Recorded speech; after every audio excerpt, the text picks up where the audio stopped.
শাহেদ আক্তার রিপা, গতকালকের ম্যাচটা কেমন ছিল? আম, অনেক ভালো ছিল, তবে ব্যাট লাগছে, গোল খেয়ে গেছি প্রথমেই। তো ফার্স্ট হাফে তো 1-2 ছিল, সেকেন্ড হাফে ভুল ক্রমে আরেকটা গোল খেয়ে গেছি। তো চেষ্টা করছি সবাই অনেক ভালো খেলার, ইনশাল্লাহ ভালো খেলছি।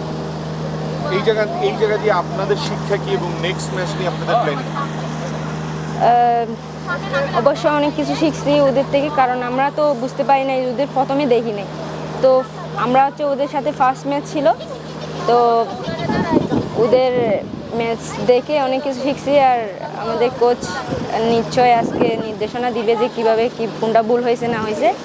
তো চেষ্টা করবো যে নেক্সট ম্যাচ ইনশাল্লাহ ভালো কিছু করার। এই যে আমরা র্যাঙ্কিং উপরের দল, শক্ত দলের সাথে খেলতেছি, স্ট্রং দলের সাথে খেলতেছি, এদিকে আমাদের উপকারে আসতেছে। অফকোর্স আসতেছে, কারণ আমাদের অনেক বেশি এক্সপিরিয়েন্স হচ্ছে, আমাদের অনেক বেশি লার্নিং হচ্ছে, আমরা এখান থেকে অনেক বেশি শিখতে পারতেছি। তো আমাদের জন্য এটা অনেক বড় ইয়া।